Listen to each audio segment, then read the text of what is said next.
bisa memahami nggak? Ini ada sebuah tempat elit, punya sendiri, yang harganya mahal, punya gedung sendiri, lalu dijual, pindah ke tempat jin buang anak. Edi Mulyadi hina Kalimantan, ribuan masyarakat Dayak gelar ritual potong babi. Sebuah video viral menunjukkan sejumlah aksi masyarakat Dayak melakukan unjuk rasa terkait pernyataan dugaan penghinaan Kalimantan oleh jurnalis senior yang juga mantan caleg PKS Edi Mulyadi. Sebelumnya Edi Mulyadi mengatakan kalau Kalimantan merupakan tempat jin membuang anak mereka. Pertanyaan itu menyulut emosi banyak kalangan, khususnya warga Kalimantan.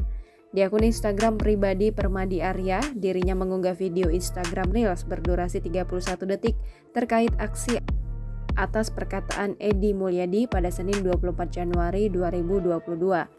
Dalam video itu terlihat sejumlah masyarakat Dayak melakukan orasi dan unjuk rasa mengenai pernyataan Edi Mulyadi. Unjuk rasa ini terlihat dilakukan di berbagai daerah. Edi Mulyadi sendiri diketahui sudah mengunggah video permintaan maaf terhadap perkataannya itu. Dirinya berkata jika ini hanya salah paham dan konteks dari ucapannya tersebut disalahartikan. Sampai kapanpun akan menuntut Anda. 7 turunan Anda tidak selamat.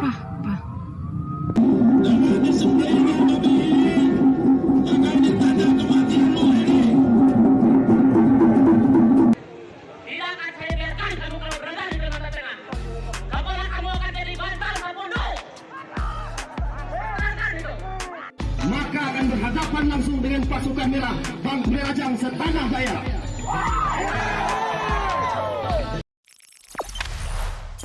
Jangan lupa subscribe, share, komen, dan like ya.